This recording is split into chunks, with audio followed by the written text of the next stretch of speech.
What is up, wrestling fans? This is Kayfabe Chronicles with your host, JP. It is Sunday night. It is 8 p.m. Central Time. It is time for this week's live stream. This week, we're going to be covering a quick injury report as well as some other news in the WWE this week. And it all starts right now.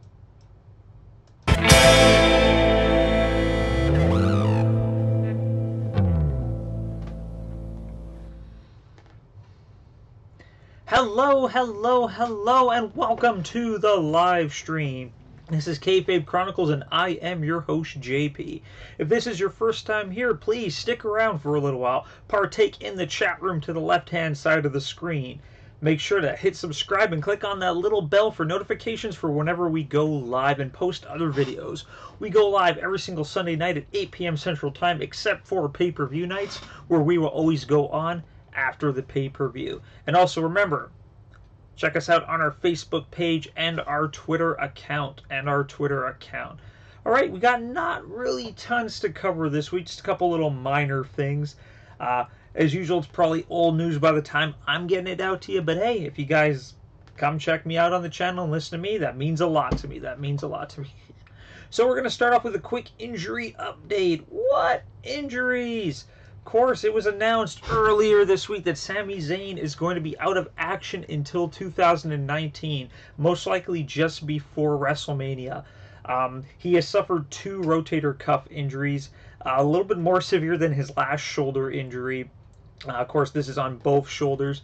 So there is kind of the speculation that he's been injured for quite some time, hence why it was a quick squash match against Bobby Lashley at Money in the Bank, and why he really hasn't been doing a lot of stuff, like, why he wasn't in the Money in the Bank match, why he was kind of put in this feud. Apparently this injury's been hurting him for quite some time. It sucks personally, because everyone knows I'm a huge Sami Zayn fan. This means he is going to miss SummerSlam, he is going to miss Survivor Series, he's most likely going to miss the Royal Rumble. So that's almost an entire year right there. It sucks to be out with an injury as severe as that, especially for his style of wrestling, where he uses both of his arms quite frequently. But I wish him all the best and a speedy recovery. Come back strong, come back just doing what you always do, making the crowd love you and all that good stuff. But yeah, it sucks. It really sucks, but you know what? Hopefully they can get those arms fixed and he should be able to be back very soon. Hello, Elizabeth. How are you doing tonight, my dear? Exact, fully agree. Like I said, Sammy's my main man. Sammy, like I said, every time Sammy's in a match, I'm just like, he's gonna do it, and then he doesn't, and it breaks my heart. It's just, why he hasn't won a main roster title, I will never know. But I'm wishing him all the best in his speedy recovery. I don't have a slide for it, because I actually just found out about this other injury 10 minutes before going online. But Oni Lorcan from NXT, great tag team wrestler, recently put into the tag team feud. Apparently broke his orbital bone in his tag team title match at the last takeover against the Undisputed Era, so he's going to be out for quite some time. Minimum of 6 weeks, they said.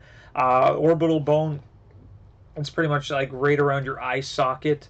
It's the same injury Austin Aries had a little while ago when he was during a WWE during his tenure there. Kind of sucks because, like, yeah, he's in the main title picture as well for NXT. And there's not a lot of tag teams in NXT right now, so it sucks to have a tag team wrestler go out. But you know what? This gives an opportunity for some other up-and-comers to come in. So we wish Oni all the best as well in his speedy recovery as well. So Sammy, Oni, heal up, brothers. Heal up. Alright, what else do we got going on? Speaking of injuries, what? Jason Jordan is medically cleared to return. That's right, Kurt Angle's illegitimate son. I still shake my head on a daily basis on that storyline. It makes little to no sense. Chad Gable, yeah, okay, I could see that. And it's not the race thing either. Don't even play that card. That's not how I play. It just didn't make sense storyline-wise, just because Jason Jordan has no charisma whatsoever, and Chad Gable's oozing charisma. Whatever. Anyway, so he has been medically cleared to come back, which is great. I'm looking forward to seeing what he does. I think he's one of the best in-ring competitors on the main roster for sure. The stuff he does in the ring is great. He just needs to work on that other stuff. He needs to work on the microphone stuff. But you know what? I really liked his his entitlement character that he was playing just before he got injured, like in regards to the entire, like, I'm Kurt Angle's son, so I deserve the world. I liked the way he was doing that. I was kind of feeling. I was like, all right, let's see where this goes. And then he got injured. It's like, no, Jason Jordan. But apparently, yeah, he's clear to go. They're just waiting for a storyline to open up, and then they'll pop him right back in there. So I'm looking forward to seeing Jason Jordan jump back into the ring. Let's jump into that chat room. I'm glad Jason is back. He has some good heel work though. Exactly, fully agree. Like I said, I loved it. I loved his character. It was just like, yeah, you're a dick. I'm digging this. I'm digging it. But yeah, like just give me another person on the roster, like age wise, who matches the physicality of him. Like there are a couple. Don't get me wrong. Hey, I'm not like making this as an open invitation. I'm just saying it. But like Jason Jordan's great in the ring, and you cannot take that away from him. So yeah, I really want to see where this is going. I really want to see where he's going to be inserted. And like I said, IC title picture maybe send him to SmackDown for some US title, maybe make him a tag team with Chad Gable again. I wouldn't say no to that. I love American Alpha. But yeah, let's see where this goes. Okay, so enough of the injuries. That's good. We're only minor injuries. That's good. I remember a couple weeks ago where it was like, and this person's out, and this person's out, and this person's out, and like 20 minutes of me just talking about everybody that's injured. But let's talk about some firings. Ooh, who could it possibly be? We all know who it's going to be. If you guys didn't hear, Big Cass was released from his WWE contract right after Money in the Bank. It was so funny. He's like, he loses to Daniel Bryan. It's like, okay, what are they going to do with him now? All right, I see exactly what they did with him. No, it's not because he lost to Daniel Bryan. Apparently, story-wise, like, real world, rumor mill, he was just very difficult to work with backstage. Apparently, he wasn't very liked by the other wrestlers, by the administration. He was just something about his attitude. Apparently, he also had like a moment, too, where he got intoxicated, and they really frown upon that. There was another moment, too, where he broke a door down. But apparently the final straw from what I heard, yep, exactly what you posted, Carmel, exactly what you posted, Elizabeth. Apparently, I just heard this earlier today too. Apparently, since he's on SmackDown now and Carmella's on SmackDown, those of you know that him and Carmella were a real couple. They did break up a while back, and apparently it's the first time that they kind of seen each other since the breakup backstage, and he was talking to her, trying to win her back. She had nothing to do with it. She just said, like, no, I don't want to talk to you about this. She tried to walk away. So rumor states is he grabbed her and tried to pull her back so she would listen to him.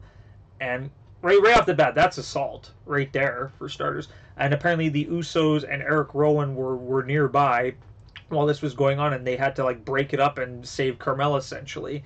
And I heard that was the last straw. You're done, Big Cass. For starters, never put your hand on a woman under any circumstance. If you guys are talking and she walks off, all right, that's it. End of story. Like, if you want to talk to her, try again later, like when things simmer down. But never, ever physically grab a member of the opposite sex like that. Even if it's just playful, that's not cool. Especially considering his size compared to her. Like that. She's not interested, dude. Like, you had your opportunity. Like, I'm thankful, like I said, if this is true, that the Usos were there and Eric Rowan. And I just find it funny, because Rowan's a big dude.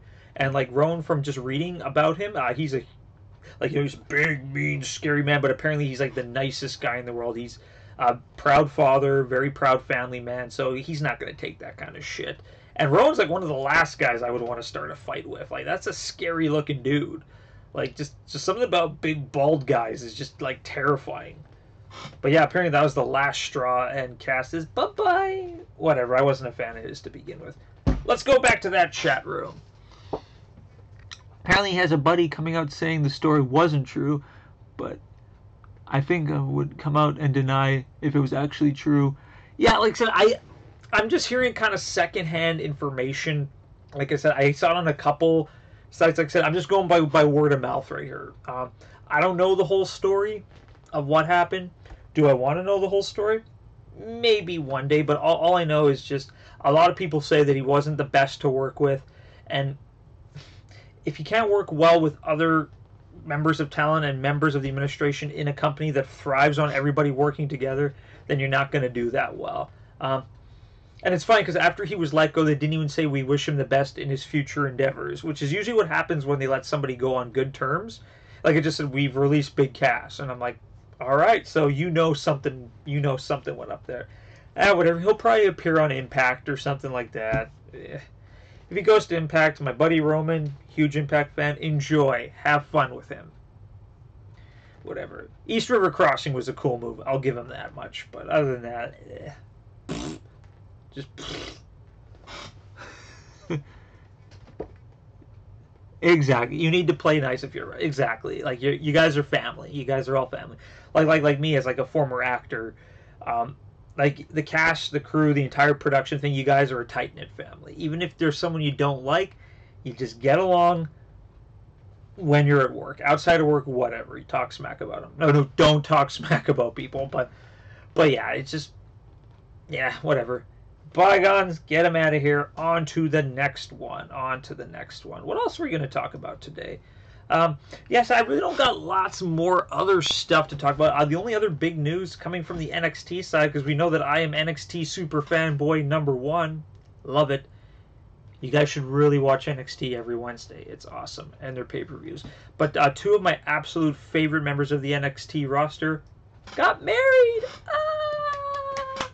This past weekend, up-and-comer, amazing female competitor. Guarantee she's going to win the title very soon. Bianca Belair tied the knot with boyfriend Montez Ford, one half of the Street Profits. I love everything that these two guys do in the ring. They don't do stuff at the same time yet, but like if you guys haven't seen the Street Profits, like Angelo Dawkins, Montez Ford, just check them out. They are just so full of freaking charisma. They're so much fun to watch. Their entrance, they got like a choreographed dance. They got like the music and the gold chains and everything. Oh, they're so much fun to watch. And they work so well. They're so fast. They're a modern day version of what Crime Time should have been. I love the way their characters are meant to be. But I love the way they move in the ring. Like I said, it's just like boom, boom, boom, boom, double team. Like they just tag in and out so frequently. It's so smooth. They just work so well with each other. And Bianca Belair, like I said, she's only been wrestling like I think 2 years maximum. Like she never wrestled until she signed on to the Performance Center. She's a former CrossFit enthusiast / like track star, basketball player, all that stuff.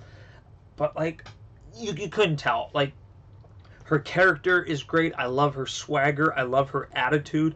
The stuff she does in the ring. Like she's just pure power. She has a move where she picks a girl up from the ground into an automatic gorilla press. She doesn't even like squat or do like a clean and jerk or anything. She just picks them up over her head and then she slams them into like a face buster and she does this amazing 450 splash. It's amazing. And her hair. She uses her hair as a freaking weapon. And when she hits people with it, like you can hear like the like, I love her. I love everything about her. Even though she beat my girl Dakota Kai last week on NXT, spoiler alert, it was still a great, phenomenal match. And I wish them all the best of luck in the future. I think they're going to do great. I would like to see maybe their storyline of real life couple pursue onto the show. But yeah, if you haven't checked either of them out, I strongly recommend you do. Bianca's great. Montez is great. So good. So good. Let's go back to that chat room. I fully agree. I love the Street Profits. As a fellow NXT fan, I really need Dakota to stop being bullied and beat Shayna for the belt. But Bianca's great, though. Exact. Yeah, it's kind of weird because I know what's happening.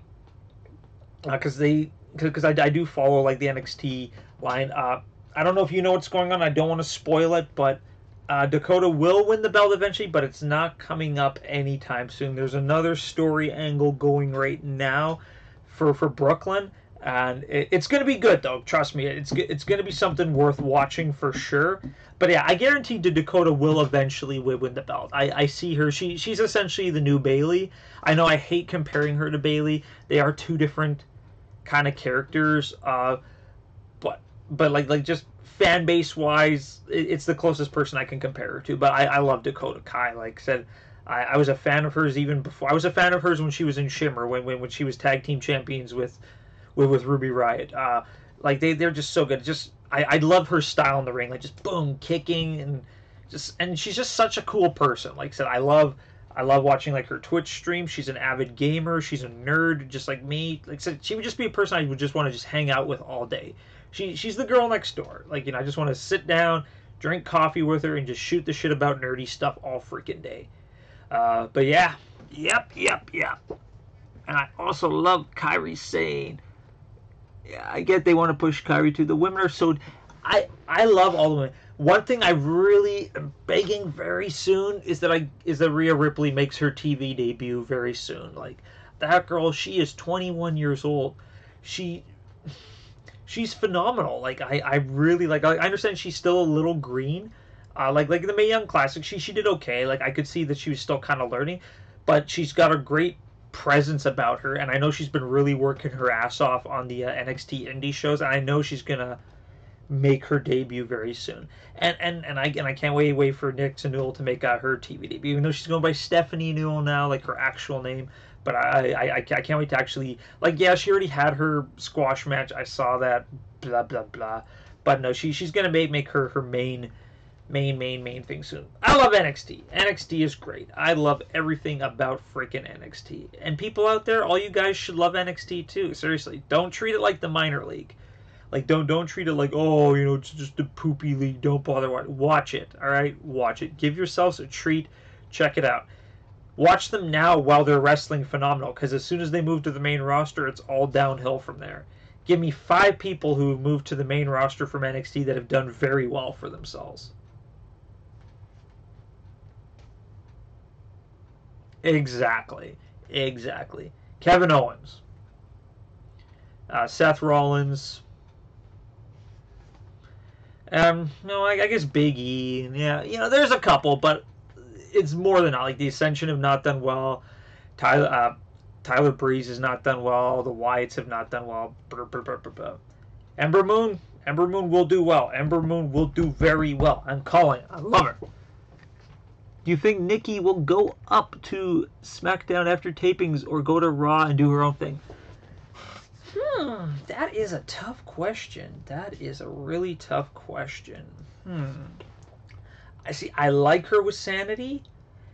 I don't know if her character is strong enough to go by itself, though. Like, that's the thing.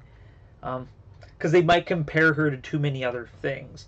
That is tough. I think she could do well either. If she's booked in the right storyline by herself, I think she could pull it off. Hands down. Like, she plays her character very well. It all depends on what they give her. But if they're to put her with Sandy, yeah, you bet your ass she's going to achieve greatness. By herself, it would have to be excuse me, sorry, I just had supper. It would have to be the correct angle, and I think she would do well. Can I think of an angle right now? Not so much. Like, I'm still very pro combining the women's rosters, putting them all in one show, and putting the tag teams on another show, just because I just feel like the women are spread too thin right now on both shows, and the tag teams are spread too thin on both shows. But that's just me. I'm just some schlub from Winnipeg. All right, Ember Moon and Elias. Yeah, exactly. Like I said, like there are a couple that have done very well for themselves, from NXT. But I just wish that, like, everybody who came from NXT did very well. Like, Samoa Joe, we'll get there. Shinsuke finally kind of got there.